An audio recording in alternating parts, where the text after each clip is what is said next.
This game's weird. In 1993, developer Winkysoft and publisher Cobra Team decided it would be a good idea to team up and create the JoJo's Bizarre Adventure Super Famicom game. And for their hard work, it never made it outside of Japan. Although I guess back then I didn't really know what a JoJo was. Or a Japan. It was the first JoJo's Bizarre Adventure video game that was ever made. Have you ever noticed how appropriate it is that a JoJo's Bizarre Adventure game exists on the Super Famicom? You see, the console represents the stand, and that controller cord represents its effective range. Which, I mean, it is a solid 1 foot. Ooh, so meta, right? The only difference I see is that when I lose my eyesight from sitting too close to the television screen, my console's not gonna be there to guide me by the hand, or to open doors for me, or be someone I can share my deepest, darkest secrets with. Following the story of Stardust Crusaders, the game opens with that is the most aggressive letterboxing I have ever seen in my entire life. Shoot, this makes Evil Within's letterboxing look cute and quaint in comparison. There's more empty space on screen than in No Man's Sky. There's more empty space on screen than on a Steam Greenlight game. There's more empty space on screen than on my channel library. See, these analogies are really easy to make. Why not share some of yours? I'll explain how the screen works, but first, I want you to open up your mind to this concept. Character emotions.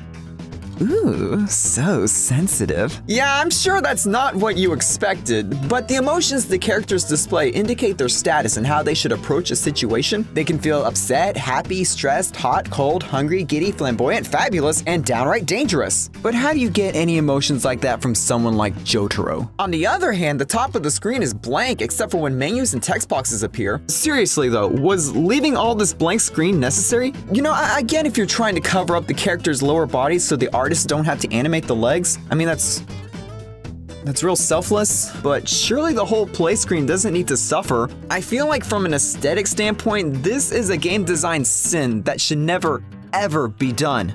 It's just confusing. Shouldn't the first thought a player has when pressing the start button never be, "Oh no, I have control over this." Or, "Oh no, this game is trying to be different." Don't force your god dang new age hippie thinking nonsense onto someone else. I mean, that's like going to a Hatsune Miku concert and someone in the audience screams out, "Play Freebird!" You don't do that. But you know what? It's really not all that bad. Because if you really think about it, the developers must have left all this empty space here for picture-in-picture. Finally! A piece of software with enough room to play and watch the big game. You know? Battleborn Grand Finals? Anyways, let's start moving on. I would like to address a more glaring topic about this game, other than its messed up aspect ratio. Look at Jotaro! He's so cute! I don't know why, but there's something about this sprite that I just became infatuated with. I'm gonna put cat ears on him. Aww! He's just so happy to be there. He's walking around and notices you're there. Hey. He's a little shy, a little unsure of himself. Hey. What's going on? And yes, he does have to talk like that. Hey. You ready for school? We need a mama our kohais. Yali does it. Joseph and Abdul are there at the house too, and they're just going on and on about this guy named Dio. We gotta stop Dio. Dio's gonna take over the world. Oh no! Unfortunately for them, Jotaro is not really paying attention. Don't let his towering Adonis-like figure fool you. He is in fact a high school student with more pressing adolescent concerns on his mind. Hey Ma!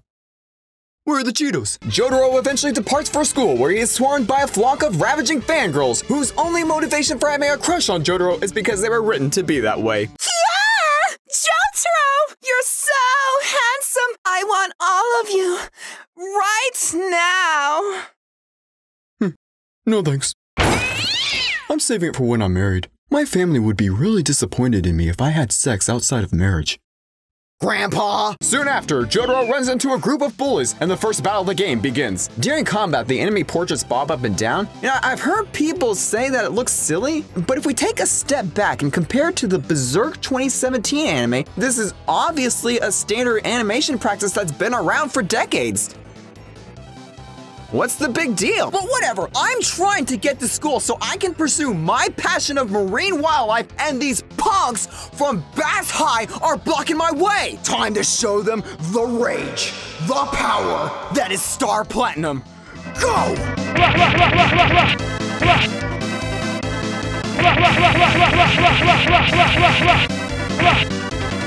And yet, Star Platinum? Still a more interesting character than Jotaro. After this fight, Jotaro is soon assailed by the mind-controlled Kakyoin in Hierophant Green. Like the story, Jotaro gets hurt and must go to the nurse's office at school. Jotaro arrives at the nurse's office only to be attacked by the mind-controlled nurse, and good night, she is just going to town on me. Hey! This sucks. Now you see, this is where my lack of understanding of the Japanese language really began to take the spotlight. Apparently, battles involve more than just attacking your opponent. You can also use the talk command to lower their guard or intimidate them into submission or something, which I'm sure in JoJo terms is quite the spectacle. Are you ready to dance? Look, we are ready tonight! Right, you're up! Pain will be you! Wait a minute, something's not right. Wait, that wasn't doing anything? Oh, come on! I threw out my back for this joke! When Jotaro stops the nurse, Kakyoin appears again. This time, Jotaro must carefully extract the mind-control parasite from Kakyoin. Ora! What happened?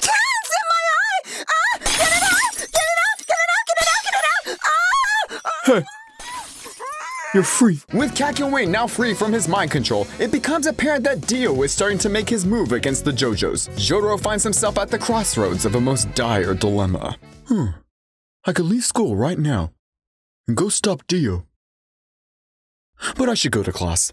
Watanabe-sensei's gonna have a field day with me if I don't start taking my social studies seriously. But just as Jotaro and Kakyoin make their way through the halls, they are accosted by fellow students. Hey, where's your hall pass? We strongly urge all students to use the bathroom before class. Wearing a hat and chains on campus is strictly prohibited on school grounds. Jotaro and Kakyoin make short work of the students. I believe they were being mind-controlled, if not more. Hey! Did one of them just turn into a girl? I mean, that's weird, right? With the situation at school being an absolute mess, Jotaro returns home, his mind in turmoil over a dreaded realization. Hey, Ma! I can't figure out how to save my game! Ma? Mom! Mom, where are you?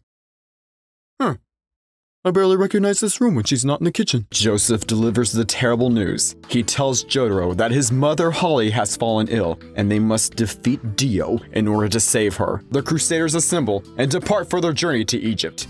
Or at least they would do that if I knew where I was going. Where do I go from here? Something tells me I'm not going to be getting anywhere soon. Hey, Jotaro! Are you smoking? No. Jotaro, you're smoking! I am not. I can see the smoke! Oh yeah, well, Your stance stupid. Jotaro! You should take a picture. It'll last longer. Now luckily for me, the previous owner of this game already had a save file near the end of the game. So let's take the time to show appreciation to our unsung hero. Thanks, Cartridge-chan. Here we are in Cairo, just outside of Dio's mansion. Obviously, I now have all the characters unlocked, but when I select Iggy, a mind-boggling realization came over me. Oh my. This is the most frames of animation I have seen in the entire game. You'll also realize that that little square that Iggy is inside doesn't really match the background of wherever I'm at. He could be anywhere. It can work with anything. Ladies and gentlemen, I present to you the Iggy Everywhere system. No location on Earth is safe from this coffee gun-searching canine and his ever-expanding quest to fart in your face. He's in your homes, the tropics, the mountains, the bathtub, the... No! No! Bad dog! Bad! You don't go there! I said okay, that's fine. But honestly, for all its weird quirks, I feel like I've been too harsh on this game. I really don't feel like it's that bad. They were probably working with a lot of restraints, and for that, they made an interesting experience. Now, if this game was made today, I'm sure the modern game publishers' decisions would be a lot more disgusting. Okay, people, this game is getting way too expensive to make, and we still got plenty of assets that we need to create. Also, this game is shipping next week, in case you forgot. So we don't have enough time to go out there and find artists and scam them to work for free. Okay, I'm sorry. Scam them to work for exposure. We need answers, people. What are we gonna do to fix this, huh? What are we gonna do to... Wait. What if we give Jotaro and Kakyoin the same face? Can we do that? Can we do that? Yes! Hey, you know what? Screw it. Let's just beat it. Here's Dio. Hey, Dio, do your thing. Perfect. Mic drop deserved. And yet, the world? Still a more interesting character than Jotaro. But I did manage to beat him, mainly through a combination of hard work, guessing, more guessing, And a strong foundation. as Dio Lies defeated, our heroes reflect on their long journey, their relationships with one another rejuvenated, and their bonds strengthened. Hey, Gigi, do you think when we get back home you could show me some of your Weird Al albums? Of course I will, Jotaro. Of course I will.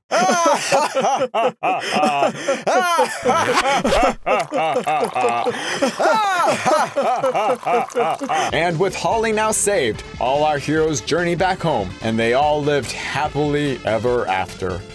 And that is exactly what happened. So there you have it.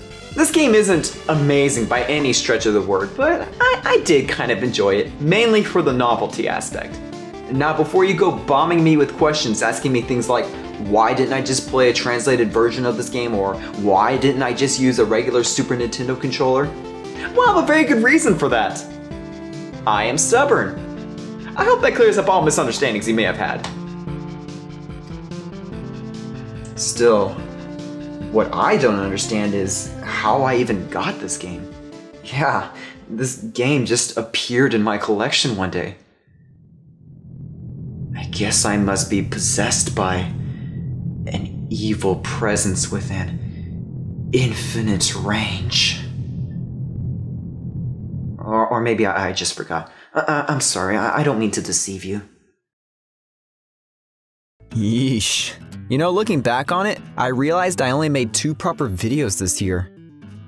I should fire myself for that. But enough about that. You know who deserves a really big special thank you?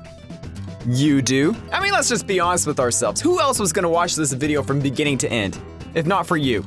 So thank you. And if you want to see more of my stuff, you can check out my video on Fragile Dreams or Death Smiles or whatever else strikes your fancy. But again, thank you so much for watching, and I'll leave things on this note. Thank you! Love you! Why don't you watch another video? Okay, that doesn't really work, does it? Can we do that? Can we do that? Yes! Meeting adjourned. Just keep reusing assets. It's fine. Oh, brainstorming idea. Let's cancel all console releases of this game and port everything strictly to mobile. Strictly mobile. We good with that? We good? Okay, we good. You guys are the best, huh? I can't wait till we start selling loot boxes.